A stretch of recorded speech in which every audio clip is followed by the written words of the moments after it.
We were talking about the impact of All in the Family when it first started. I think we were talking about it having been sustained, and that Norman and Bud, but All in the Family was really driven by Norman. He wrote it. He wrote every episode, and then when it became a series, then he became head writer, and other writers came on, and there were spawns of it. But in that very gestation of that show, it was Norman. How much of the part did the actors have in the creation of their characters or in their lines? Uh, that was later. Carol became very involved. Jean, Norman had Jean's character down so well that he wrote from inside her as he got to know her. I mean, he was spot on with her. And there was that ambiosis with Jean and Norman. I mean, they very seldom had a miscue. Um, Carol always had a very strong sense of who Archie should be. And in the later years, he was much more vocal about it. But Norman knew who he was, and he didn't want to have a deviation from that in the first year. And then John Rich was the director, and that first Bud did the pilots, but then brought in John Rich, whom I'd worked with when way, way, way back, as we talked about with the Dennis Day Show. And in fact, I had recommended John to do the series, so it was kind of full circle in a way. But he took on that role, and Norman was really the creator all the way through that. What about Rob Reiner and Sally Struthers? Well, what about that? Oh, talk a little about what they brought to the show. I never, quite honestly, took me a long time to relate to Rob in that role. It was a hard one. And I think the writing for that character was probably the most difficult. Sally, the ditzy, I think that was easier. Rob was the difficult one for me. Uh, Norman and Carl Reiner were great friends, and they had worked on shows together, and all those comedy writers, they had their own kind of fraternity. Norman had a huge regard for Carl Reiner. Because he was a humorist, but he's also a satirist. And I think Norman envisioned himself as wanting to emulate a satirist. That really makes a difference, a significant difference. So I knew why, and I understood why, but I never related to Rob in the first several years. But I got fired by that time. I was gone. So the rest of the series and its success is history. And it changed television. It turned television into probably a direction that the times would allow, and there needed to be a more pragmatic sense than a fantasy sense of the dynamics of the human family in our society and the changes that were erupting around, and then Vietnam. All these social political factors were swirling in the creative community as well. So you began to see political statements because Norman was forming and had in him a strong political component in him. He loved to make statements. There's nothing better if you own a show and it's your show, you can pretty much draft the ideas. Oh, now, after All in the Family went to series, were you involved in it on a day-to-day basis? No, I I was terminated in right after that first year. But you also worked on Sanford and Son, though. Well, we did that pilot. We did that concurrently. That was also a British import. Totally different texture in its programming, in its development, in its sociology. You're going to hear me use that word, but I guess that was always an interest to me. But the dynamics of the show was so different than what had to be. If you were going to transport Rhine, if it was going to travel, it had to have some component of our own society. England had, and this, Norman and I talked about this, England always has had a class society, starting with, the royals. Its genesis, till death do us part, was a very low class, father and son, but described within the context of royalty and the British society. Well, how does that travel? How do you translate that into what is a classless society? We know differently, and we've known that. But all in all, just the concept of this country was based on that absence of the royals and the class society. We were reaching for that classless society, theoretically. So my own sense of it, for what it was worth, I always deferred to these. I had no real sense of empowering any particular show or being there on the threshold of any of them, but I had some input, and that always was gratifying. But what was it in our societal context that would travel? And it's our own black-white. That has been our stigma. And so suggesting that why don't we do it with black instead of the lower class?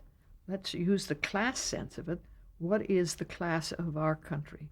It's black and white, as it's issued through our whole history. So that was the choice to make. And Well, this is what I said. That was my firm. It was the only thing that I could suggest that would have the same resonance with integrity that it had. You couldn't do that same show in America unless you went to white trash in one context. It became it was geopolitical in some ways too. You go to the South and you have, they call white trash there, but we're regional in that way. In the West, we have our own context. We weren't as homogenized as England. We had broken out of that mold, so we were all an aggregate of difference. And it made sense, and that's how it was developed. How did Red Fox enter the picture? I don't know if an agent was someone that brought him to the attention. He was in Vegas at the time. And I know the guys, it may have been MCA that invited them both up to Vegas to see Red. And it was a raunchy show. He was the raunchiest. Oh, God. But Norman saw something. Both of them saw something. It became Bud's show. While Norman was doing All in the Family, Bud was doing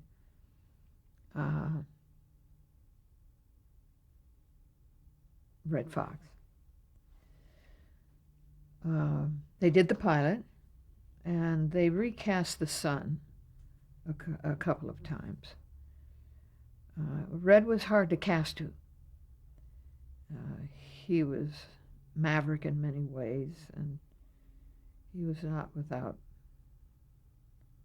I mean, not that he had dope problems, but he was a Vegas cat, and so to bring him into a discipline of television, and there is an extraordinary discipline applied because you've got 5 days in which to do a show, write it, put it on its feet, bring it in front of cameras and then in front of the audience, and then put it on tape and have it out.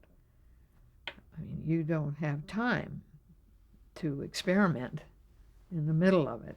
That was the hardest part for Red, as I saw it. He could hardly stay within the constraints of it, even the constraints of a set, because in Vegas he could walk all over the stage.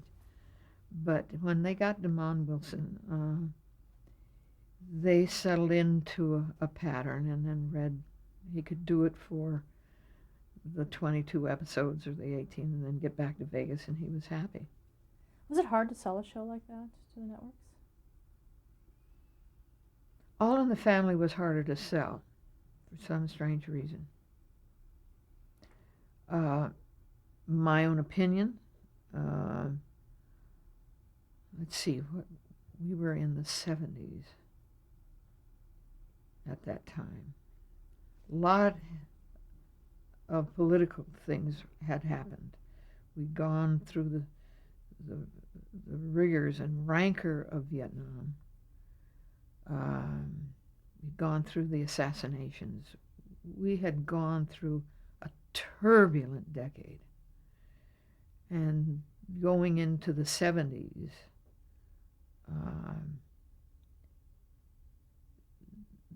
the civil rights movement was so potent it was formulating, in my experience, in the late 50s, but in the 60s, as the marches began to take place in the South. All of this kind of ferment had to be reflected in how we even looked at ourselves. And television began to take on its own commentary, some Edward R. Murrows and those people who came in to give voice to interpretation, unlike today, where they're, other than Ted Koppel, I suppose, and I'm interjecting a personal bias, for which I apologize, but no, I don't. I'm entitled. It is my opinion only that we lost that sense of commentary as these men really gave way to the demands of television through the controlling aspects of advertising, and then shifting it to the networks when they were consuming more of the production and more of the voice in what they were doing. A major shift in this time. And by the 70s, we were coming into a different dynamic, but we were really recovering in all ways, and I think television reflected that. But Norman and his sense of that change carried him from All in the Family into Maude, the Jeffersons, which was really Don Nichol, who had become head writer on All in the Family. And Don, who was English, understood the dynamic out of the English series, so he brought a special quality to it. And Norman wound his way through the television series that activated his own internal voice, and that enriched the country, I suppose, and it helped Norman ventilate. And I think it also fueled his political sense that he developed later. It was all in those.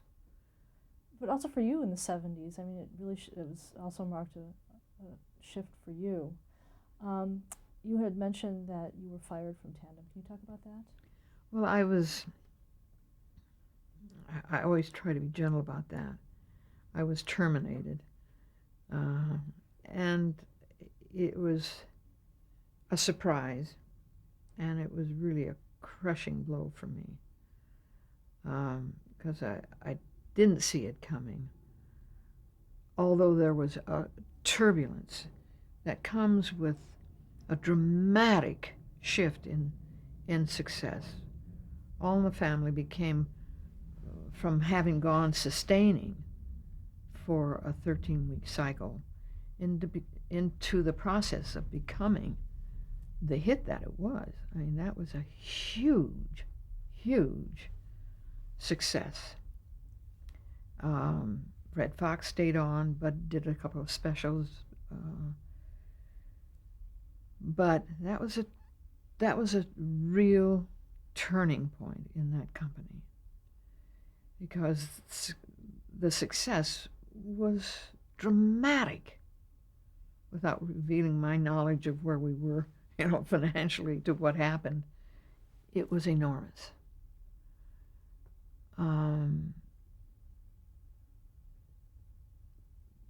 It was a shift in all ways. It was seismic. It had to do with the lawyers. It had to do with business management. It had to do with all the aspects and components of sustaining a business, and of structuring the direction of the success. A lot of money. And it gave different meaning to each of them. Their lives changed.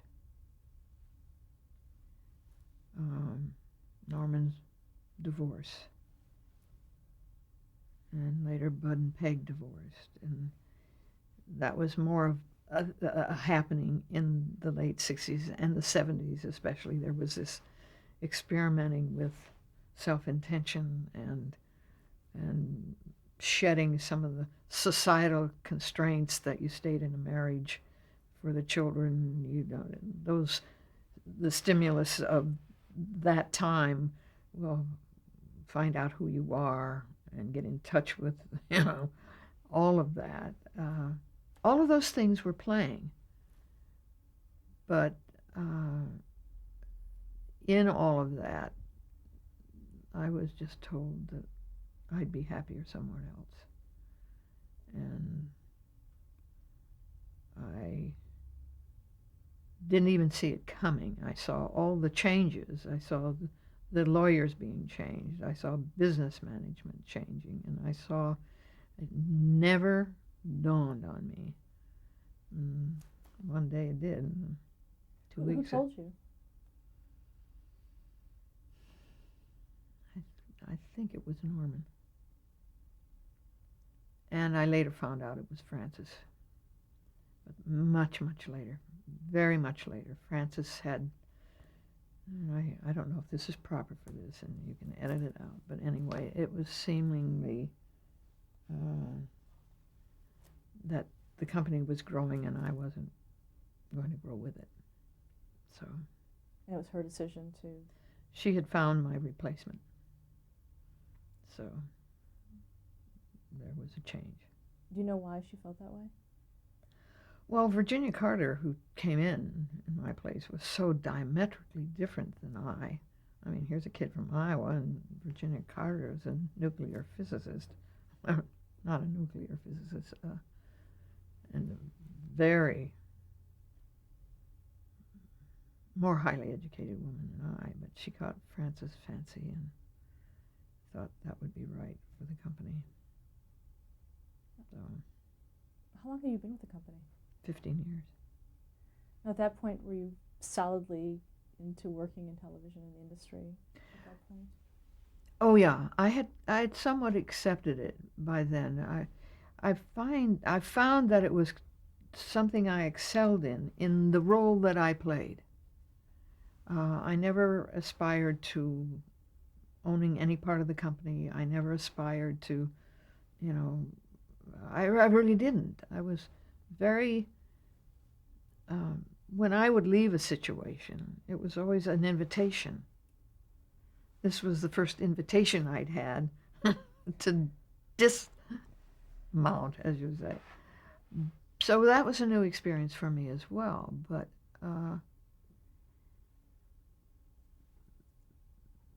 that was a hard time. And you went to Tomorrow Entertainment? Yeah, but that was,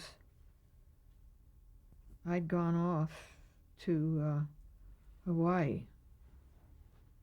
It really offset my equilibrium. I just felt so disqualified. And I remember saying to Norman, when I guess it was he called me, and he said, "Marian, we just think you'll be happier somewhere else." And I said, "Well, I don't know how to answer that, Norman." But he felt that was the way to explain it to me, and I really took it so internally, because I had been married and divorced in that period of time. So I was very vulnerable. You know, rejection was a huge personal thing for me because I felt safe. I really didn't have a reason. I knew the kids, I had grown up with them, and it just was a blindsided instance. So it really rattled me. I went off to Hawaii and just cried for a while. Did you ever have any interaction with Norman Lear and Bud Yorkin after that? Not for many, many, many, many years. Many years. Norman and I have reconciled, really. He's gone through his own, in a way, chrysalis. He was really like a caterpillar fighting to become the butterfly that he needed to be. And I was there in the struggle. He and Bud were not getting along at all. So I was no longer a bridge between them. And they found a replacement for me. And the company went on its way. But at that particular vortex in time, in that situation, in that company, which was the most successful independent television company, this is post, MTM.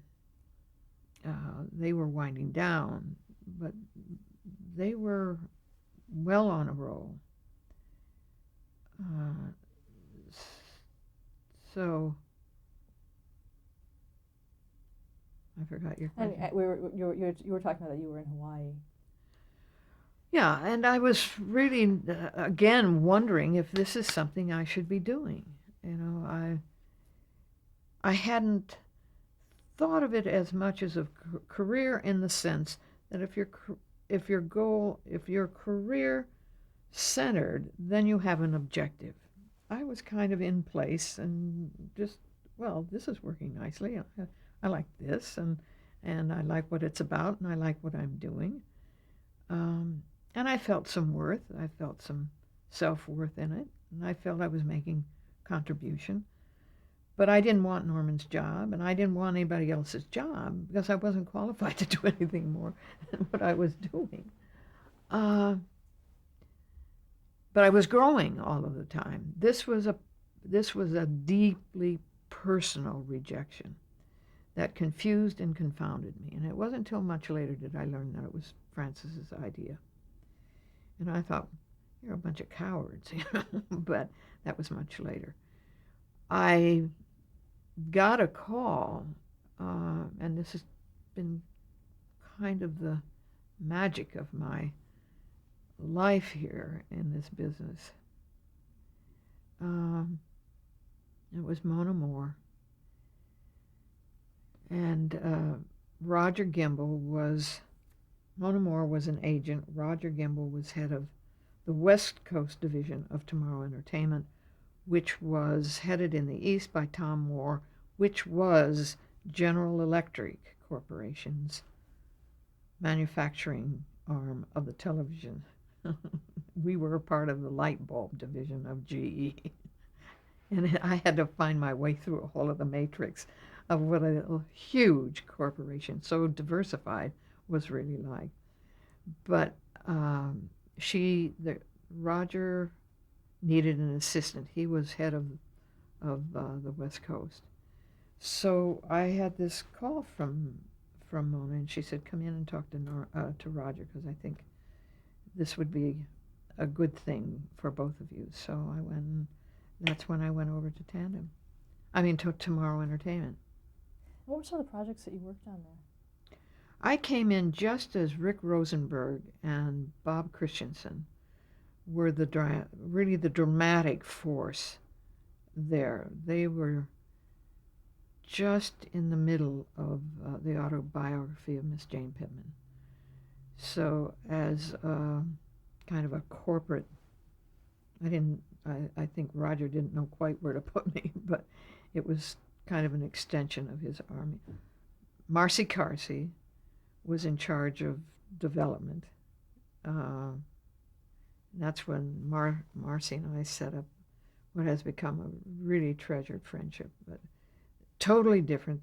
I'd come from now deeply immersed in comedy, had been in wonderful dramatic work with Unit 4. Previous to that, it had been again comedy, or in Lux, it was quasi-dramatic. It was a very different hybrid. But this was very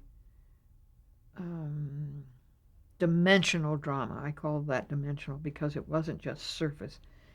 It was taking on real issues, and that appealed to the sociologist in me. The Miss Jane Pittman story was, though fiction, and Ernie Gaines was well known as an author, coming a voice for the Black America.